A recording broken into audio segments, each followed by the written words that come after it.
On March 29th, a limousine connected to the Russian President Vladimir Putin exploded near Moscow, and the rest of the world was quick to call it a potential assassination plot. While the Russian authorities dismissed the danger posed to Putin's life, the Russian head of state stands in a precarious position. Russia has entered the third year of what was supposed to be a 3-day invasion of Ukraine, and the war shows no signs of stopping. So it's natural to make a connection between possible attempts on Putin's life and his governing of the country responsible for one of the deadliest conflicts of the past 50 years. But should Putin fear for his life? Let's unravel the veneer behind Putin's absolute power in Russia on today's episode of The Military Show.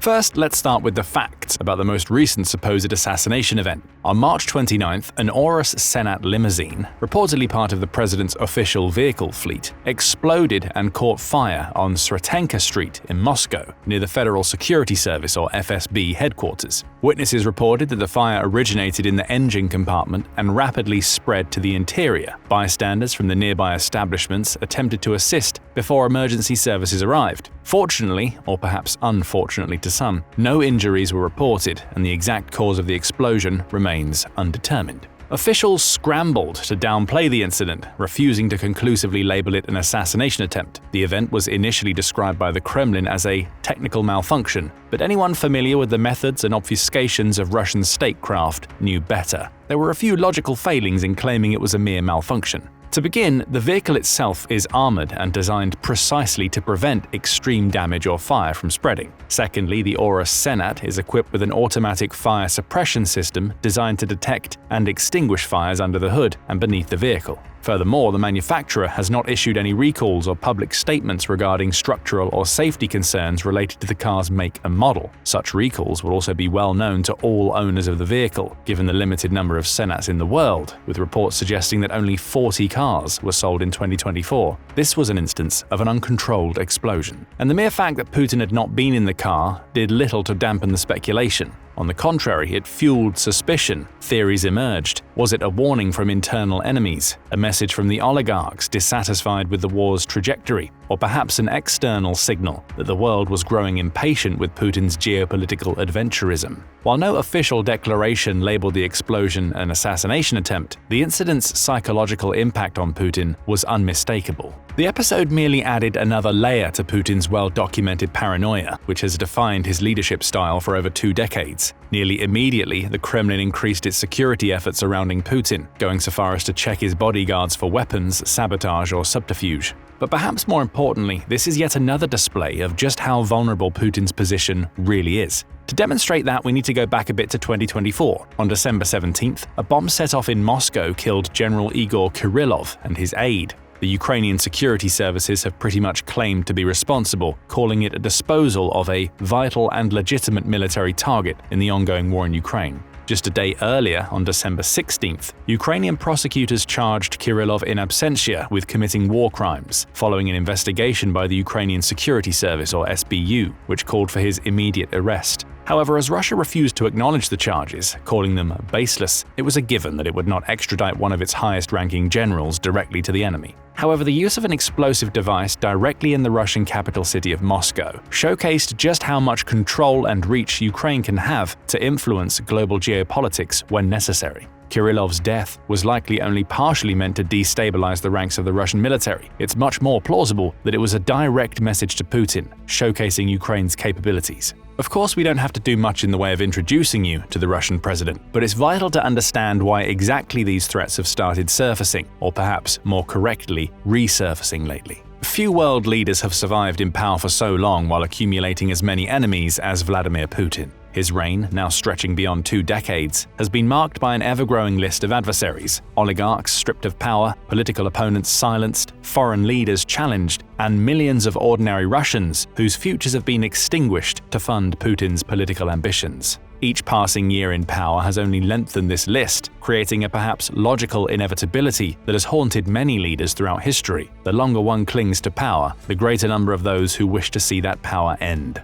The recent explosion comes amid a particularly vulnerable period for the Russian president. The war in Ukraine, once heralded as a swift special military operation, i.e. a blitzkrieg, has morphed into a grinding conflict with no clear end in sight. What Putin expected would be a defining triumph for Russia and his legacy has instead become its greatest liability, exposing the limitations of Russian military might while simultaneously draining the country's coffers and testing the patience of even his most loyal supporters. The meandering progress in Ukraine has created fissures within Putin's carefully constructed power vertical, with whispers of discontent now audible in the corners of the Kremlin that once echoed only with praise. These whisperings are not without precedent. Putin's rule has been punctuated by numerous alleged plots against his life, though the Kremlin's tight control of information makes verifying such claims nearly impossible. According to a 2017 interview, Putin has survived at least 5 assassination attempts, claiming to have grown accustomed to living with constant threats. Furthermore, more recent reports from the Kremlin added to the possible assassination counts, with the Russian government accusing Ukraine of attempting to kill Putin in both 2022 and 23, bringing the total to at least 7. Throughout all of that, Putin remained standing as president, carefully maneuvering into his image of a powerful world leader. But behind this cultivated image lies a man who has built an elaborate security apparatus that borders on the paranoid. Putin travels with an extensive security detail that includes food tasters, personal doctors carrying his blood type, and a cadre of bodyguards in the Federal Protective Service. His schedule is kept secret until the last minute, his movements are carefully choreographed, and those granted an audience must first navigate a labyrinth of security measures. The COVID-19 pandemic only exacerbated these tendencies, with Putin retreating further behind layers of protection that included mandatory quarantines for anyone scheduled to meet him face-to-face. Throughout 2023, there were also several reports of Putin allegedly using body doubles when performing public duties and addresses, suggesting that the Russian leader is hiding behind an entirely different, innocent person to take the fall in a potential assassination. Yet history teaches us that such precautions, no matter how elaborate, cannot guarantee a leader's safety indefinitely. Russia itself bears witness to this truth, with its bloody history of palace coups, assassinations, and revolutions, from the Romanovs to Stalin's purges to the mysterious deaths that have characterized Putin's own rule. Russian political transitions have rarely been smooth affairs. This historical context weighs heavily on the collective consciousness of the Russian elite, many of whom understand that their own fortunes, and perhaps their very lives, are inextricably tied to the fate of the man at the top. The war in Ukraine has raised the stakes exponentially. Military setbacks have embarrassed the once feared Russian armed forces on the world stage. Economic sanctions have bitten deeper and lasted longer than the Kremlin anticipated. The brief mutiny led by the Wagner Group founder Yevgeny Prigozhin in 2023, though quickly suppressed, demonstrated the potential fragility of Putin's control when faced with determined opposition from within his own security apparatus. Though Prigozhin met his end in a suspicious plane crash just months later, the episode left an indelible mark on Putin's aura of invincibility. Military circles present perhaps the greatest potential threat to Putin's continued rule. As casualties mount and strategic objectives remain elusive in Ukraine, dissatisfaction within the ranks grows more palpable. The Russian military tradition includes a strong historical precedent for removing leaders deemed to be leading the country to ruin. Officers educated in Russia's prestigious military academies understand well the strategic blunders that have characterized the Ukraine campaign, from inadequate logistics to outdated tactics to the squandering of Russia's quantitative advantages. Each flag-draped coffin returned to Russian soil represents not just a personal tragedy, but a political liability for the commander-in-chief who ordered the invasion. And this has grown even more severe in recent years with the country's continued push to fund the war effort. Faced with a staggering estimate of over 900,000 casualties over the course of the 3-year campaign, Russia's military has essentially replaced itself in that time, given that the starting active military power in 2022 was around 900,000 people. Of course, the highest-ranking personnel likely stayed in the background, and it was the endless conveyor belt of recruits that filled up these numbers instead.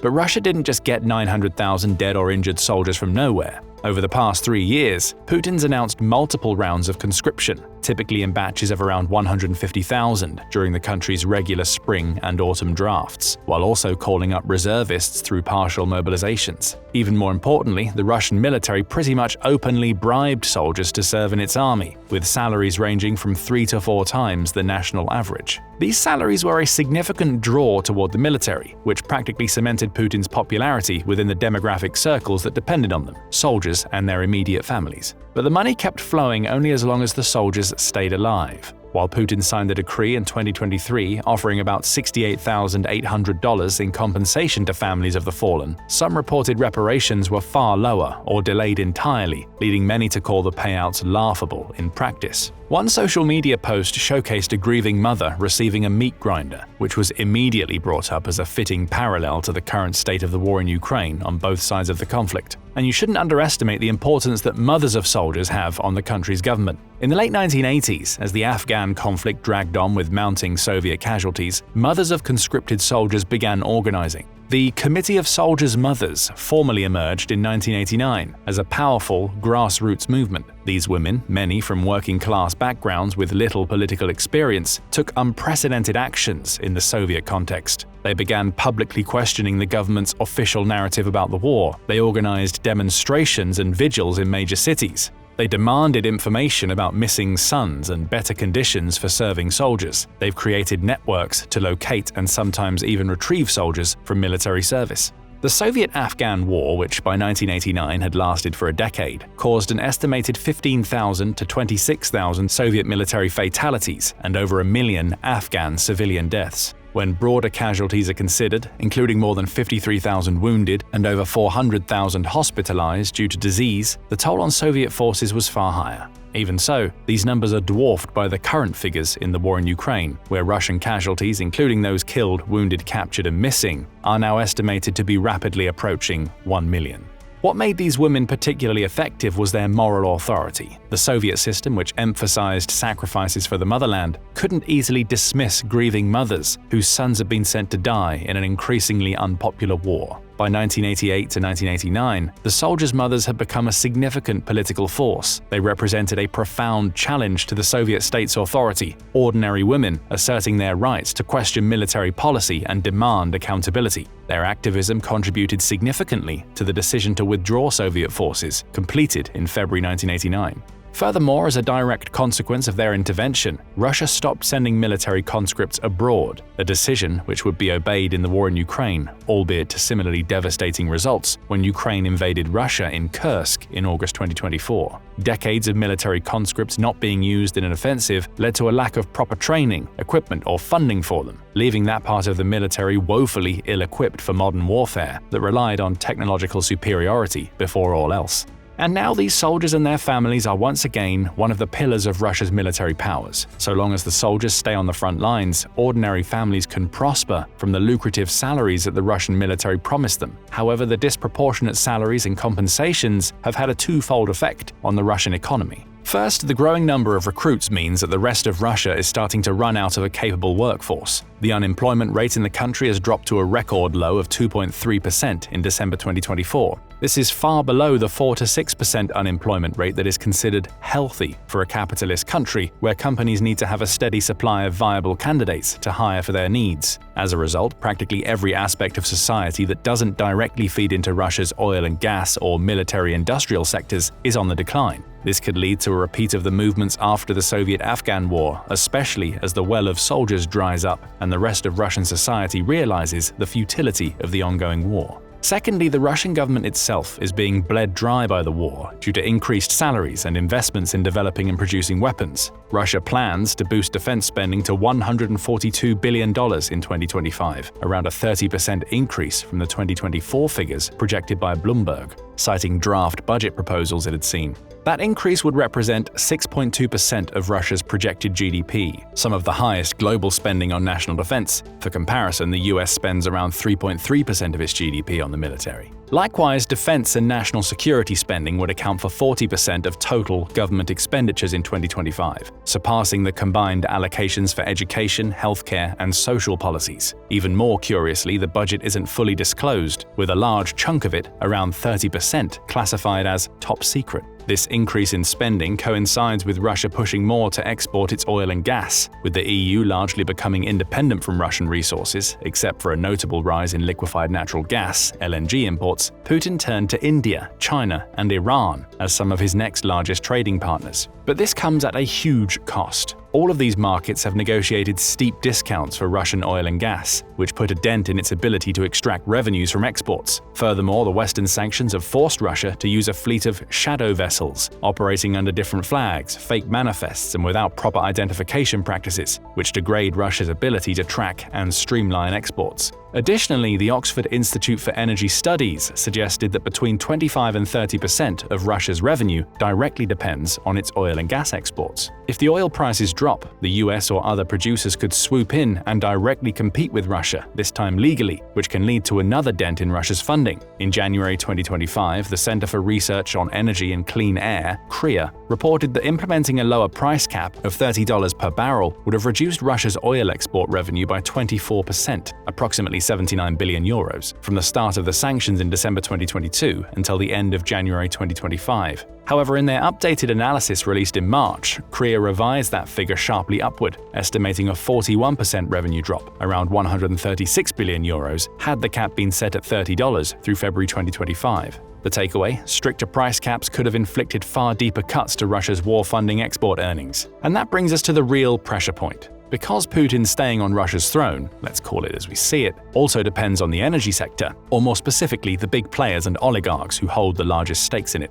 While Putin has worked tirelessly to dismantle private companies over the years, some of the oligarchs have remained to lead the country's energy industries. And while the initial Western sanctions in 2022 eroded much of their wealth, Russia's underhanded tactics allowed it to recoup some of those losses, but at a cost. With the country starting to produce less and less, Putin will likely soon turn to increasing taxes to keep the government running. And when you can't tax the poor at all, it'll be time to tax the rich, the same energy oligarchs who've profited off decades of Russia exporting oil and gas. In fact, that moment may already be here. The Kremlin is now actively discussing raising taxes on corporate profits and high-earning individuals, proposals that could bring in tens of billions of dollars. A top income tax rate of 25% is already on the table, alongside potential corporate hikes. The message is clear. Someone has to pay for the war, and Putin's looking at his own elite. This puts the energy industry and its leaders in a dilemma too. If they keep Putin and win the war, they could multiply their profit by the increased and renewed trade. But if Putin is starting to lose, then their wealth will be pretty much gone. If they try to leave the country altogether, they might not even be safe, as Russia's intelligence services haven't shied away from their own assassinations. And those intelligence services present another potential source of danger. Having spent his formative years in the KGB, Putin understands better than most the capacity of intelligence services to make or break political fortunes. This institutional knowledge has led him to fragment Russia's security services into competing fiefdoms, playing agencies against one another to prevent any single organization from accumulating enough power to challenge him.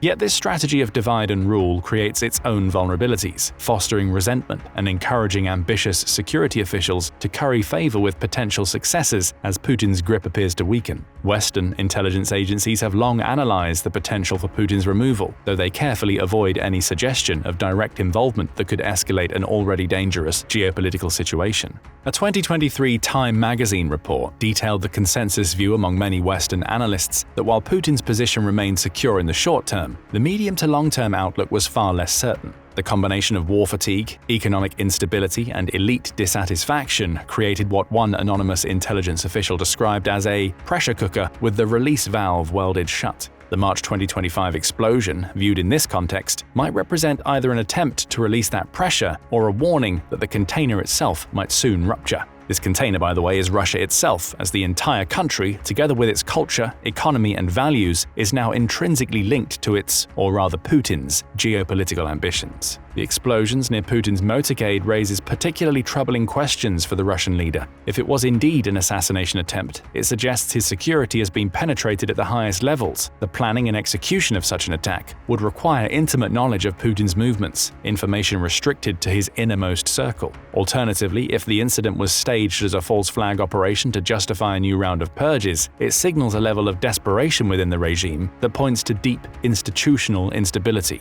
Either scenario represents a dangerous escalation in the high-stakes game of Russian power politics. But for all the speculation about Putin's vulnerability, it's best not to get ahead of ourselves, at least for now. Autocratic regimes like Putin's often appear most brittle just before demonstrating remarkable resilience. Putin himself has navigated previous crises that might have toppled less experienced autocrats, from the Kursk submarine disaster early in his presidency to the economic shocks following the 2014 annexation of Crimea. Each time he has emerged with his power intact, often strengthened by the elimination of those who failed to demonstrate absolute loyalty during moments of uncertainty. After all, Putin has managed to cultivate what is essentially a cult of personality among his trusted advisors and oligarchs that saw him reform Russia's constitution to allow him to be president for life. This is further complicated by the lack of viable alternatives Russia actually has for Putin. Unlike some personalist dictatorships, Putin's Russia maintains the illusion of constitutional governance and democracy. However, pretty much every aspect of the government has been embedded with Putin's loyalists, so any attempted removal outside the great leader's own chosen timeline would face significant institutional resistance. Putin has managed to dismantle every political opponent he had over the years, whether diplomatically or through outright removal, such as when Alexei Navalny died in prison in February 2024. This creates additional insecurity in the country's future, as Putin's extreme influence means that any successor would need to rebuild the entire government from the ground up while having pretty much zero support from the country's political groups. International dynamics add another layer of complexity to Russia's internal power struggles. China, having deepened its strategic partnership with Russia following the Ukraine invasion, has a strong interest in Russian stability and predictability. Chinese President Xi Jinping and Putin have claimed that the friendship between their two countries seemingly has no limits, given how China has increasingly made Russia into a puppet state in all but name. As it dominates it through export capability, it's in Beijing's interest to keep Putin at Russia's helm, as it's the leader Xi has known for 12 years now. Other authoritarian states watching events in Russia understand that successful regime change in Moscow could embolden opposition movements in their own countries, creating additional external pressure for Putin's continuation in office. Despite these formidable barriers to Putin's removal, the drumbeat of assassination rumors serves as an important psychological function in Russian politics. The March 2025 explosion, whether a genuine attempt or mere accident, has accelerated the inevitable conversations about Russia's post-Putin future. But what do you think? How long will Putin remain at the helm of Russia as it drops from a potential superpower to a shell of its former self? Let us know in the comments below, and thank you, as always, for watching.